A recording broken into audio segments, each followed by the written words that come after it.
Assalamualaikum warahmatullahi wabarakatuh. Perkenalkan, nama saya Sila Friensa Sumpunin 13 dari kelas 4B.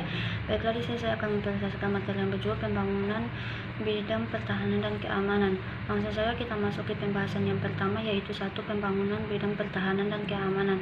Pembangunan bidang pertahanan dan keamanan merujuk pada serangkaian upaya yang dilakukan oleh suatu negara untuk memperkuat kapabilitas pertahanan dan menjaga keamanan dalam negeri. Ini melibatkan pengembangan dan penguatan kekuatan militer, meningkatkan kemampuan intelijen, perlindungan terhadap ancaman non-militer, penegakan hukum, dan berbagai tindakan lainnya untuk melindungi kedaulatan negara, integritas wilayah, serta keselamatan dan kesejahteraan rakyat. Satu, pembangunan kekuatan militer melibatkan pengembangan dan modernisasi angkatan bersenjata, termasuk tentara, angkatan laut, dan angkatan udara, dan kekuatan persenjataan lainnya. Ini meliputi pengadaan senjata, perlengkapan militer, serta pelatihan dan peningkatan keterampilan personel militer. Pembangunan bidang pertahanan dan keamanan merupakan upaya terus-menerus dan selalu beradaptasi dengan perkembangan ancaman dan kebutuhan negara. Tujuan adalah untuk melindungi kedaulatan, integritas wilayah, dan kepentingan nasional, serta menjaga stabilitas, ketertiban, dan kesejahteraan dalam negeri. Dua, faktor-faktor pembinaan ketahanan nasional. Pembinaan ketahanan nasional melibatkan sejumlah faktor yang saling terkait dan saling mendukung. Berikut ini ada beberapa faktor penting dalam pembinaan ketahanan nasional. Satu, pertahanan militer. Faktor pertahanan militer melibatkan pembangunan dan penguatan kekuatan militer satu negara. Ini termasuk pengembangan modernisasi angkatan bersenjata, perlengkapan militer, pelatihan personil militer, serta kemampuan pertahanan udara, darat, laut, dan siber.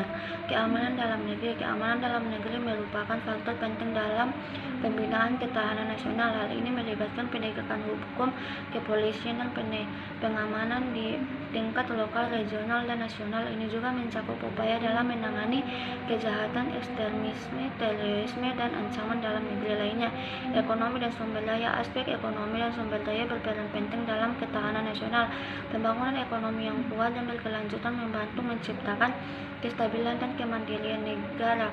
Hal ini meliputi diversifikasi ekonomi, pengembangan infrastruktur, kebijakan pengelolaan sumber daya alam, serta keamanan pangan dan energi. Kedaulatan dan integritas wilayah. Faktor kedaulatan dan integritas wilayah terkait erat dengan ketahanan nasional. Negara harus mampu melindungi wilayahnya dari ancaman invasi, klaim wilayah yang tidak sah, serta aktivitas lintas batas yang mengancam integritas teritorial. Ini melibatkan perlindungan perbatasan, kekuatan militer yang memadai, dan diploma yang efektif. Sosial dan kultural. Aspek sosial dan kultural juga penting dalam pembinaan ketahanan nasional. Kesatuan sosial, harmoni antara etnis, keadilan sosial, serta penguatan identitas nasional dan nilai-nilai kebangsaan berkontribusi pada ketahanan nasional. Pendidikan, kesetaraan, dan peningkatan kualitas hidup juga berperan penting dalam menciptakan stabilitas sosial. Kebijakan luar negeri. Kebijakan luar negeri yang cerdas dan berwawasan ketahanan nasional menjadi faktor penting dalam menghadapi ancaman dan membangun kerjasama internasional. Negara harus menjalin hubungan yang saling menguntungkan dengan negara lain, partisipasi dalam aliansi pertahanan, serta menjaga kepentingan nasional dalam forum internasional. Teknologi dan inovasi. Faktor teknologi dan inovasi berperan penting dalam ketahanan nasional. Negara harus berinvestasi dalam penelitian dan pengembangan teknologi militer, perlindungan siber, komunikasi, dan teknologi lainnya yang mendukung pertahanan dan keamanan nasional. 3. Keamanan, ancaman, dan tantangan utama yang dihadapi negara dalam bidang pertahanan dan keamanan nasional. Negara menghadapi berbagai ancaman dan tantangan dalam bidang pertahanan dan keamanan saat ini. Berikut ini adalah beberapa ancaman dan tantangan utama yang sering dihadapi negara. Ancaman militer. Ancaman militer tetap menjadi salah satu tantangan utama dalam bidang pertahanan dan keamanan. Ini termasuk potensi invasi, konflik perbatasan, persaingan militer antar negara, pengembangan senjata permusuhan massal, dan ancaman terhadap infrastruktur strategis. Tantangan ini melibatkan perlindungan terhadap ancaman konvensional dan non-konvensional yang dapat mengancam kedaulatan dan kepentingan nasional.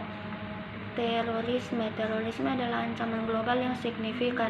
Kelompok teroris yang beroperasi secara internasional seperti organisasi teroris transnasional atau jaringan radikalisme dalam mengancam keamanan dan stabilitas negara.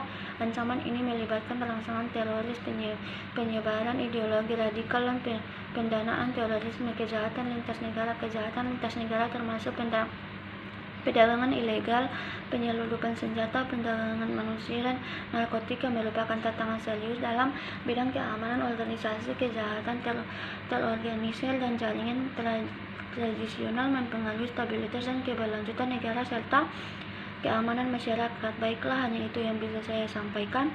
Lebih dan kurangnya saya mohon maaf. Assalamualaikum warahmatullahi wabarakatuh.